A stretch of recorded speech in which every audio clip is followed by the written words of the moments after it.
So picture this. The doorbell rings, coats pile up, the smell of cookies fill the air. Your friends and family settle in, and before you've even offered them a drink, someone says those five little words, "Hey, what's your Wi Fi password?" You start to recite it. Capital Q, lowercase x, 7 9, and halfway through, everyone's already lost. Then someone else joins in and says, "Is it the 5G one or the regular one?" And suddenly your peaceful holiday vibe turns into a tech support session. Today we're going to talk about that and how to fix it on Your Tech Makeover.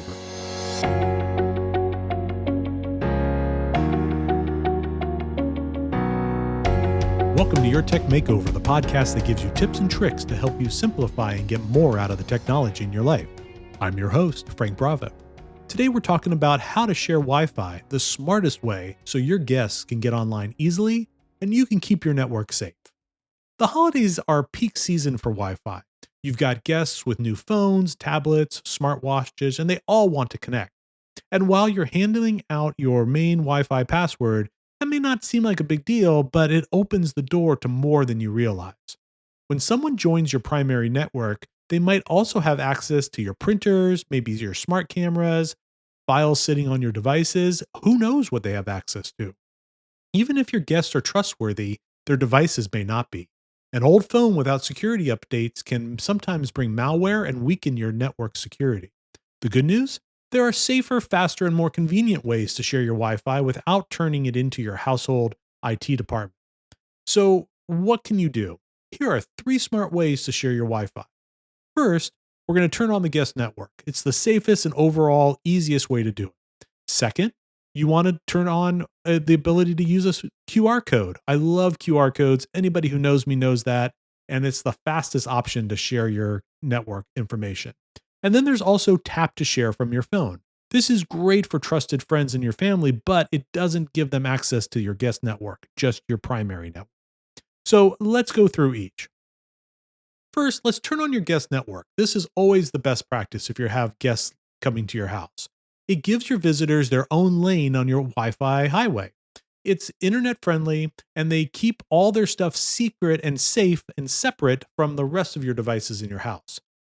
Just about every router has this built in. So how do you actually do this? Open your router's app by visiting the settings page, look at the connection settings and look for something called guest network and turn it on. Give it a very friendly name, like mine is Bravo Guest. And so it's super easy to find when you're looking at all the Wi-Fi networks in your neighborhood. Choose a password that is easy to share but still secure. Something like gingerbread25 exclamation mark. Maybe you want something a little easier than that, maybe something a little shorter. But anyway, something easy to be able to be shared. And if there's an option called guest isolation or client isolation, you want to make sure you turn that on. This makes sure that the guests can't see each other devices and yours. Here's a pro move. Many routers let you schedule when the guest network is active. You can have it turn on when people visit and shut off over the weekend, or vice versa if you have people staying for the weekend. To make life even easier, print the network name and password on a little card or a sticky note and leave it on the coffee table or wherever your guests might be coming into your house. That way, when someone asks, you can just point them towards that direction, and it's the perfect mix of being super friendly and super secure. A quick shout out to listeners like you who help make your tech makeover possible. Your support helps keep this podcast going, and I truly appreciate it. Want to contribute? Just click the link in the show notes or visit yourtechmakeover.com. Plus, as a special thank you, supporters who give $25 or more will get $25 off a one-time consultation with me to help you simplify your tech. Thanks for being part of the Your Tech Makeover community. Now, back to what I was saying.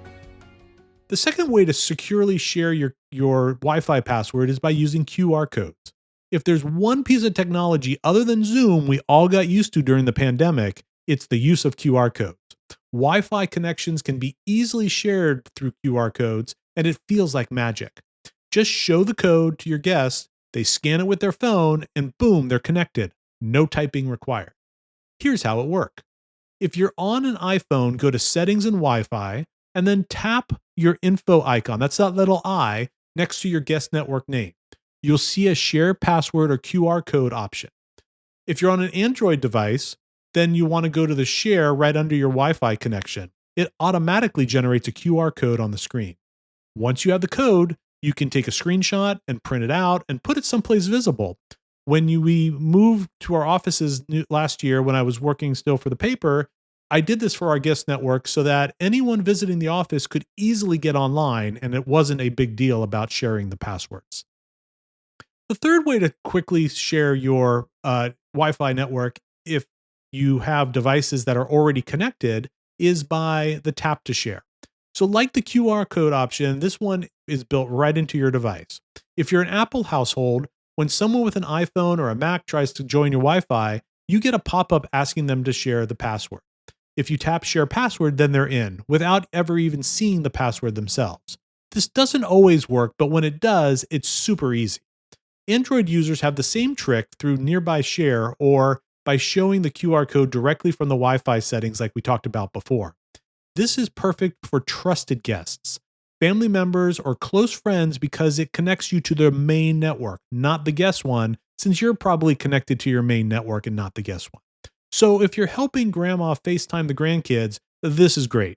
But if your nephew brings over his gaming laptop, you may want to just steer him towards the guest network instead. So, on the topic of security, there's a few misconceptions that I hear about all the time. So, let's run through them. Myth number one is if I hide the Wi Fi name, it's more secure. Not really. There are ways to see hidden networks. It just makes your guest's life a little harder. I actually have a tool on my laptop that I use all the time that scans for hidden networks so that I am sure that the networks I'm connecting to are the right ones. Myth number two, I just give everybody my main password and just be done. That's like giving somebody the entire keys to your entire house rather than just giving them access to maybe where they could drop a packet. Best practice is to keep your guests on a separate network when you can. Myth number three, my router is fine as it is and I never need to update. No, firmware matters, and the updates matter even more. They fix security holes, log into your router to do this every once in a while, and hit update. You'll be glad you did. A few other best practices, always use WPA2 or WPA3 security, and not ever open or WEP. Those are old, or open is even worse because there's no password. And then just like passwords, use strong, unique passwords for your main Wi-Fi. I have to tell you, mine is still the hexadecimal password that came with my first Wi-Fi router decades ago. It's in my memory, easy for me, impossible for everybody else.